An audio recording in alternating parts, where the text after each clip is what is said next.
We're getting to the end of 2021, and it's time to start thinking about 2022. If you're a larger company or a medium-sized company, you probably already hired a consultant or a consulting firm to walk you through a strategic planning process. If you're a smaller company, you are probably just trying to stay alive and you haven't had time to think about what to do next year. So what's an appropriate planning process for a company of your size?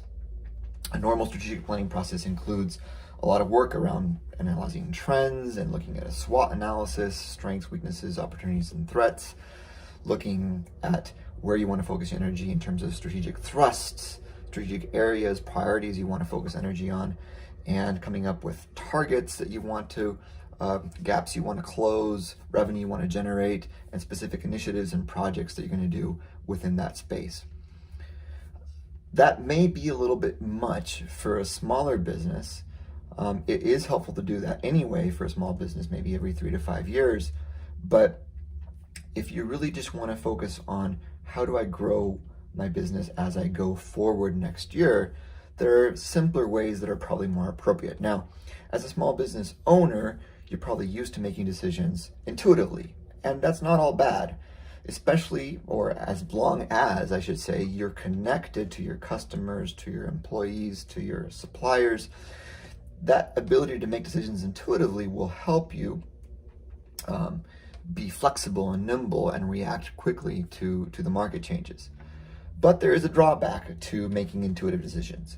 And that drawback is that if you look at your menu, you're making decisions and choosing from options in a very small menu. The menu of things that you're comfortable with, the things that you know about. And a strategic planning process is good because it opens your mind up and says, here are other things I could be doing.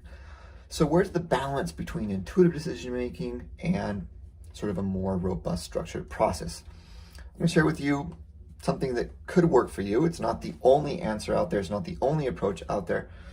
But after working with a lot of small businesses, this is something that does work and generates value.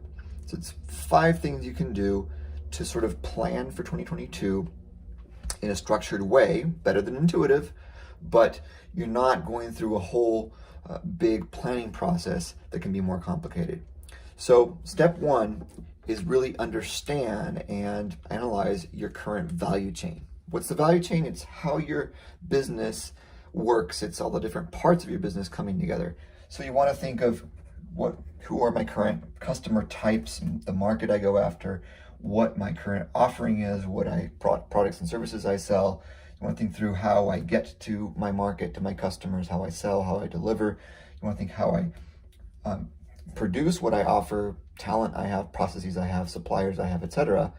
And you want to think a little bit about a business model. So how does the money flow? So something very simple you can do is on a whiteboard like I'm doing right now, you grab Post-it notes and you say, well, these are the customer types I'm going after. These are the products and services we sell. These are channels we use. We deliver online. We sell online. We deliver at the home. We have these key suppliers that we use. We have these key technologies that we use, and we charge this premium, or we sell subscriptions, or we have a 30% margin. These are all things part of the business model. So once you've built sort of your value chain and you can see a big picture of how everything works, then you want to grab little stickers or a red and marker and a green marker, whatever is easier for you. If you have little kids, you probably have stickers. And you say, okay, well, what's not working well? Well, I think, this customer is not really working well, and this supplier is not really working well, and this margin we're getting on this is not working well either. But you also have green stickers, so you can say, well, this is actually working really well. So add this other customer, they're working really well, and this product that we have is actually selling really well, and this key supplier we have or employee we have is really great, and it's working well. So once you have a view of sort of what's working well, what's not working well, then you can think through step 3 and step 4. So what's step 3? Step 3 is to grab all the things that aren't working well. So you grab your red dots and you say, how can I fix these things that aren't working? Now, you won't want to necessarily fix everything because there's a lot of things that you could fix, but you don't have time and energy to fix everything. So you go through and you say, what are the couple things that I'm really going to focus my energy on. And I'm going to go deeper. So typically, the things that aren't working well, typically there are people involved and there are processes involved. So what you'll do is you'll say, I'm going to go deep in understanding these people and these processes. Two tools that are useful. One is an interview. So let's say this employee is not working really well and this customer is not working really well. So you want to interview them. You want to sit down with them and talk to the customer and understand what are their pain points, what do they aspire for, what are they looking for in their relationship with you, etc. And just to get to know them better. And you also want to double click on the process of interacting with them. It's like, so when you buy from us or when you buy a solution like ours, what's not working? What's the step-by-step process? So once you get a sense of what the step-by-step process that people are going through to interact with you, and you're finding sort of pain points, then you can say, okay, there are 3 or 4 pain points with my customer that I could solve, and maybe there are 3 or 4 pain points with my employee that I could solve. And you again prioritize and you say, here are the few things I'm going to do to fix these problems. Now it turns out that a lot of things that aren't working, maybe they could be solved with sort of digital tools, or you can find partners who know how to do this. So that's step 3. Let's recap. Step 1 was to do your value chain. Step 2 was to put little stickers on, say what's working, what's not working. Step 3 is to grab the things that aren't working and go deep in understanding why they're not working and find ways to improve those processes. Then step 4 is to grab the things that are working well. And you say, well, these are great. I have this product that's working. I have this customer that's working. And it's a very simple question you want to ask. What else? What else could I be doing? So if the product is great, then you can say, who else would buy this product? If the customer is great, you say, what else could I sell this customer?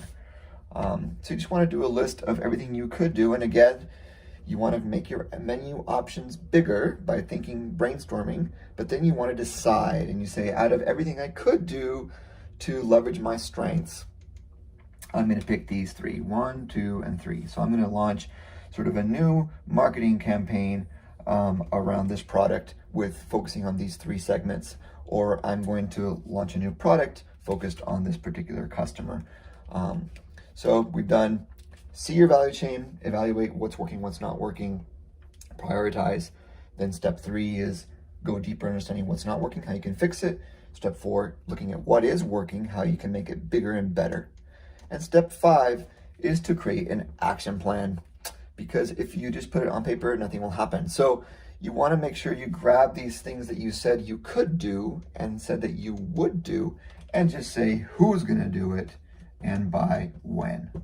If you don't say who's going to do it and who's going to do it by when, it won't get done. So I know you probably don't have a big team, but if it's going to be you, then you have to put your name next to it and you have to sequence a bit, because you're going to be doing a lot of things and you can't do them all at the same time. If you do have a team of 2 or 3 people you could work with to do this, sort of sit down, have a meeting and say who could help fix this process with this customer, or who could help build out this new marketing campaign, and by when will we do it. If you don't do an action plan, it won't get done. Now you can use Post-it notes and stickers and whiteboards, or you can also use a software that we've built called Quick Growth, which gives you a standard way to go through this whole process. It has more tools than just the ones I shared. It has some recommendations it gives you automatically. So if you want to do strategic planning this year, one thing you may want to consider is for $50 a month, you can try out Quick Growth and do this process of figuring out how you're going to grow your business the next year.